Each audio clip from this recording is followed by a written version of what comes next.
Hello everyone, welcome to my YouTube channel Learn with Loki. So ఈరోజు మనం ఈ వీడియోలో డిక్షనరీ గురించి చూద్దాం. సో మన last collection data type dictionary. So దాని గురించి చూద్దాం.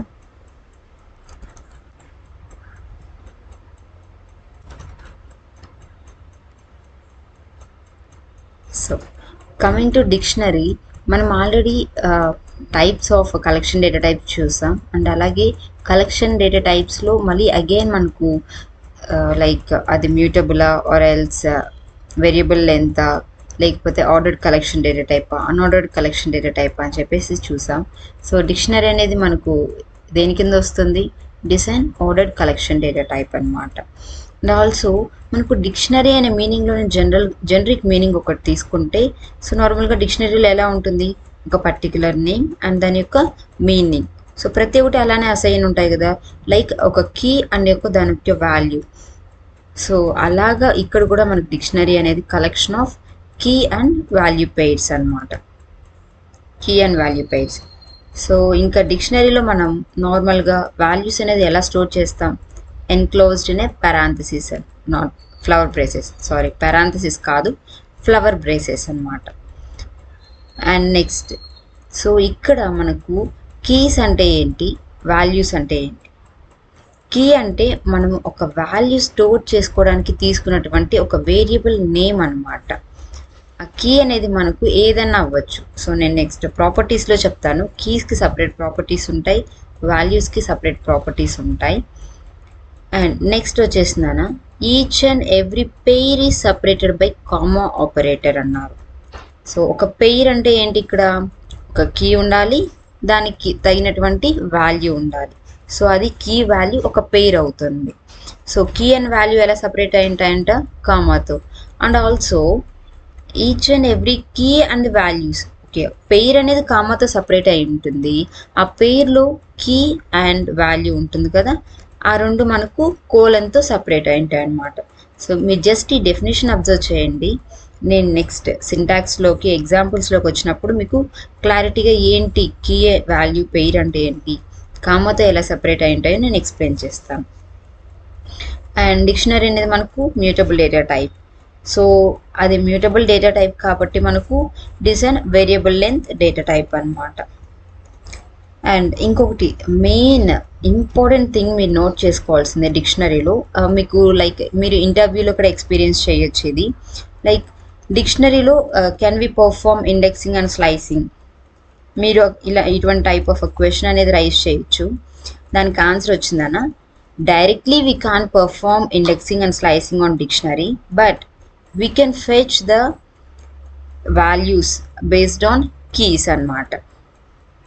సో మీరు ఇలా ఆన్సర్ చేస్తే ఇంటర్వ్యూయర్స్కి అనేది ఒక ఐడియా వస్తుంది అనమాట. Like he have a or she have a complete idea on dictionary, what is the dictionary అని చెప్పేసి. So as the data is in the form of pairs, we can't perform indexing and slicing. ఇది మనకు main important thing అనమాట dictionary గురించి. And next coming to syntax. So variable name ఏదో ఒక దీంట్లో store చేసుకుంటాం. మనం already like what is the definition of a డిక్షనరీలో డిస్కస్ చేసుకున్నట్టు ఈ రెండు ఫ్లవర్ బ్రేసెస్లో స్టోర్ అయి ఉంటాయి అన్నమాట, లైక్ కీ అండ్ వాల్యూస్ అన్నీ. So key 1 colon value. So ఇది మొత్తం ఒక పెయిర్ కదా మనకు, కీ అండ్ వాల్యూ. ఇది మొత్తం ఇక్కడ ఏం చెప్పాను? ఈచ్ అండ్ ఎవ్రీ పెయిర్ అంటే కీ అండ్ వాల్యూ, రెండింటిని కలిపితే మనకు ఒక పెయిర్ అవుతుంది. So those are separated by comma operator. అర్థమైందా ఇప్పుడు? And next each and every key and value అన్నారు, అంటే కీ అండ్ నెక్స్ట్ ఆ వాల్యూ. ఈ రెండింటి మధ్య ఏది ఒక మనకు సపరేటర్ లాగా వస్తుంది? కోలన్. సో అదే మనం డెఫినేషన్లో చెప్పామన్నమాట. సో ఇలా మనం n number of key and value పెయిర్స్ని రాసుకోవచ్చు డిక్షనరీలో. అండ్ నెక్స్ట్ ఇన్ జనరల్గా మనకు ఒక లిస్ట్ కానీ ఒక టపుల్ కానీ క్రియేట్ చేస్తే ఏమవుతుంది? మీకు టపుల్ చూపిస్తాను.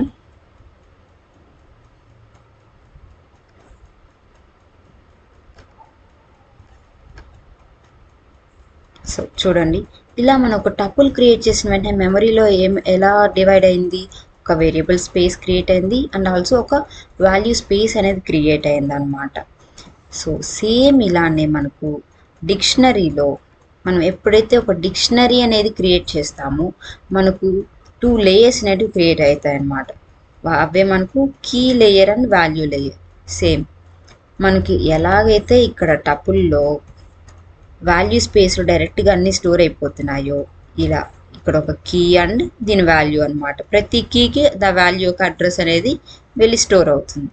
సో అప్పుడు మనకు ఫెచింగ్ అనేది ఈజీ అవుతుంది అనమాట. ఇది కంప్లీట్గా what is a dictionary, what is the syntax and how we can define a dictionary అని చెప్పేసి.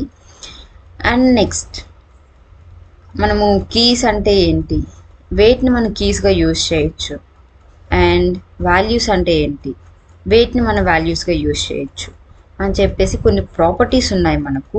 సో అవి చూద్దాం. So coming to properties. So first of all keys అంటే ఏంటి, మనం కీస్ని ఎలా డిఫైన్ చేయాలో చూద్దాం. అవే మనకు ప్రాపర్టీస్ ఆఫ్ కీస్ అన్నమాట. So here we can use immutable data types as a keys, but it is advised to use only strings. Okay, we can use immutable data types in our immutable data types and enti, which are nothing but all the single value data types like integer, float, boolean, avannమాట. And next strings, ఇది కూడా immutable కదా. And next last వచ్చిందన్న tuples అన్నమాట. So ఒక కీని మీరు define చేయాలి అంటే మనం ఓన్లీ ఇమ్యూటబుల్ డేటా టైప్స్ని మాత్రమే యూజ్ చేస్తాం. ఓకే, బట్ మోస్ట్లీ మనకు స్ట్రింగ్స్ అనేటివి యూజ్ చేస్తారనమాట. ఎందుకంటే లైక్ ఇప్పుడు చూడండి, ఒక బుక్ తీసుకుంటున్నారు మీరు, ఒక సబ్జెక్టు ఒక బుక్ రాస్తున్నారు, లైక్ మ్యాథ్స్ నోట్బుక్ అని చెప్పేసి మీరు మ్యాథ్స్ అని చెప్పి రాసుకుంటారు కదా. లైక్ అంటే ఐడెంటిఫై చేయడానికి ఈజీగా ఉంటుంది అనమాట. ఆర్ ఎల్స్ మనం నేమ్స్ పెట్టుకుంటాం లైక్ ఒకరికొకరికి, లైక్ హర్ష, గిరీష, వాణి, లైక్ ఇలా డిఫరెంట్ నేమ్స్ ఉంటాయి కదా. సో ఎందుకు మనం నేమ్సే పెట్టుకుంటాం, which will be easy to identify the things అన్నమాట. సో వాల్యూస్ అనేటివి మనకు ఐడెంటిఫై చేయడానికి ఈజీగా ఉంటాయి కాబట్టి మోస్ట్లీ మనం కీస్కి స్ట్రింగ్స్నే పెట్టుకుంటాం అన్నమాట. Okay, this is the first property of a keys in dictionary. And the next, keys are case sensitive. What is meant by case sensitive? Case sensitive అంటే మనకు పైథానే కాదు ఏ లాంగ్వేజ్లో అయినా కూడా కేస్ సెన్సిటివ్ అంటే మనకు లెటర్స్ అనేవి 2 టైప్స్, లైక్ లోయర్ కేస్లో ఉంటాయి, అప్పర్ కేస్లో ఉంటాయి. సో ఈ 2 lower case or upper case అనేటివి డిఫరెంట్ మీనింగ్ ఇస్తాయన్నమాట. ఫర్ ఎగ్జాంపుల్ నేను ఇక్కడ రాస్తా చూడండి, name and capital name. So ఈ 2 వేరియబుల్స్ కావచ్చు, లైక్ 2 నేమ్స్ అవ్వచ్చు, ఈ రెండింటికి డిఫరెంట్ మీనింగ్ ఉంటుందన్నమాట. ఈ రెండు సేమ్ కాదు.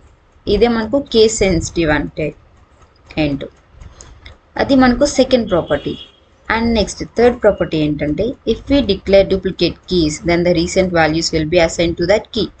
జస్ట్ నేను ఇది మీకు ఎక్స్ప్లెయిన్ చేస్తాను, ఎగ్జాంపుల్స్లో చాలా క్లారిటీగా ఎక్స్ప్లెయిన్ చేస్తాను. డూప్లికేట్ కీస్, ఓకే, అది మీకు ఎగ్జాంపుల్స్లో చెప్తాను, ఇప్పుడు అర్థం కాదు. And next properties of a values in a dictionary అంటున్నాను. ఓకే, మనం ఇప్పుడు కీస్ అంటే ఏంటో చూసాం. కీస్ అంటే ఏ టైప్ ఆఫ్ డేటాని మనం కీస్గా వాడచ్చో చూసాం. అండ్ నా ఇప్పుడు ఏ టైప్ ఆఫ్ డేటాని మనం వాల్యూస్గా యూజ్ చేయొచ్చో చూద్దాం. సో వాల్యూస్గా మనము డిక్షనరీలో any kind of data, either it may be single value data type or else it may be a collection data type. So మీరు ఏదని యూజ్ చేయొచ్చు అనమాట వాల్యూస్గా. సో వాల్యూస్ అనేది మనము డూప్లికేట్స్ ఉండొచ్చు, but keys shouldn't be a duplicate, because if we define duplicate keys then it will become difficult to fetch the data. Like ఇప్పుడు చూడండి, మీ ఇంట్లో మీ నేమ్ ఒకటి ఉంటుంది, లైక్ హర్ష తీసుకోండి. సో మీ ఇంట్లో మీరు అని యూనిక్గా మనం ఐడెంటిఫై చేస్తున్నామంటే it is based on your name. Same Harsha అనేసి ఇద్దరు ఉన్నారనుకోండి, డిఫికల్ట్ అవుతుంది కదా మనకు ఐడెంటిఫై చేయడానికి పర్టిక్యులర్ పర్సన్ని. సో అలాగనమాట. సో అందుకే మనకు కీస్ అనేటివి డూప్లికేట్ ఉండవు, బట్ వాల్యూస్ అనేటివి డూప్లికేట్ ఉండొచ్చు. Okay, and then we can use any type of data in the values. Already మనం డిస్కస్ చేసుకున్నాం. ఇవి మనకు properties of a keys and a values అన్నమాట. అండ్ నెక్స్ట్ మనం సింటాక్స్లోకి వెళ్ళిపోదాం. సో ఈ సింటాక్స్లో మనం ఆల్రెడీ చూసాం డిక్షనరీని ఎలా డిఫైన్ చేయాలో అనేసి. ఇప్పుడు ఆ పర్టికులర్గా నేను చెప్పాను we can perform indexing and slicing in dictionary, but మీరు ఒక క్వశ్చన్ రైజ్ చేయొచ్చు, then how can we fetch the data or else how can we fetch the values in a dictionary అని చెప్పేసి. సో దానికి ఒక సింటాక్స్ ఉంది based on key name అనమాట, variable name of key name. So ఈ సింటాక్స్తో మనము వాల్యూస్ని ఫెచ్ చేసుకోవచ్చు అనమాట. ఓకే, లైక్ ఇప్పుడు ఫర్ ఎగ్జాంపుల్ మీ స్కోర్ కార్డ్ వచ్చి ఉంటుంది, మీరు ఎగ్జామ్స్ రాసే స్కోర్ కార్డ్ వచ్చి ఉంటుంది. సో ఎలా ఐడెంటిఫై చేస్తున్నారు? 100 మార్క్స్ ఎవరికి వచ్చాయి అంటే మీ 100 మార్క్స్లో స్టూడెంట్ నేమ్ చూస్తారు. ఓకే, 10th స్టాండర్డ్లో student name of student 10th standard of student అని చెప్పి ఇచ్చిన వెంటనే మనకేమొస్తుంది, అతని యొక్క వాల్యూ లైక్ మార్క్స్ ఎన్ని వచ్చినాయో మనకు డిస్ప్లే అవుతుంది అనమాట. ఇది మనకు రియల్ లైఫ్ ఎగ్జాంపుల్ తీసుకుంటే ఎలా వాల్యూస్ని ఫెచ్చింగ్ అనేసి. ఆర్ ఎల్స్ ఆల్రెడీ ఒక ఎగ్జిస్టింగ్ నేమ్ నీకు ఉంది, లైక్ సోమా, టేక్ ఒక నేమ్ తీసుకొని సోమా అని చెప్పేసి ఒక అమ్మాయికి ఒక నేమ్ ఉంది. సో ఆ అమ్మాయికి మనం అక్యూట్ నేమ్స్ పెడతాం కదా ఫ్రెండ్స్ అనేవాళ్ళు, లైక్ అలా న్యూ వాల్యూని అప్డేట్ చేయాలి అంటే variable name of Soma or else name is equals to new name like లిక్కీ ఆర్ ఎల్స్ లిఖిత అని చెప్పేసి మనం ఇలా అప్డేట్ చేసుకోవచ్చు అనమాట. న్యూ వాల్యూ ఆల్రెడీ ఎగ్జిస్టింగ్ ఏంటి name is equals to already అక్కడ మనకు సోమా అని చెప్పేసి ఉంది. సో నేను ఇక్కడ న్యూ వాల్యూగా ఏమిస్తున్నాను, లిఖిత అని చెప్పిస్తున్నాను. సో ఇలా మనము ఎగ్జిస్టింగ్ వాల్యూస్ని అప్డేట్ చేయొచ్చు. ఓకే, if we ఒక note point, if we specified key is present then it will update the new value.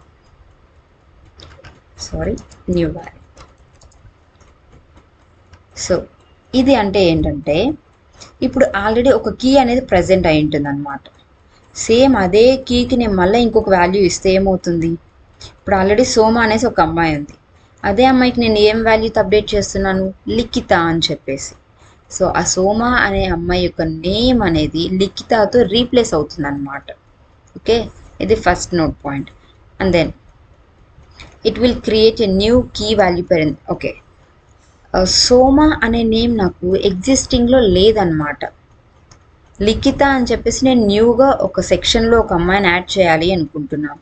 అప్పుడేం చేస్తుందంటే కొత్తగా కీ అండ్ వాల్యూని మనకి ఎక్స్ట్రాగా డిక్షనరీలో యాడ్ చేస్తుంది అనమాట. సో డిక్షనరీ అనేది మనకు ordered collection data type. So it is an variable length data type because of a mutable behavior. We can add new values to a dictionary or else an existing dictionary అన్నమాట. And then syntax for deleting the element. Okay, a particular key and value pairని మనం delete చేయాలి అంటే just నార్మల్గా మన లిస్ట్లో ఎలా చేస్తాం, delete of variable name of a value ఇచ్చేస్తే delete అయిపోతుంది, or else an index position ఇస్తే delete అయిపోతుంది. ఇక్కడ మనం కీ నేమ్ స్పెసిఫై చేయాలన్నమాట.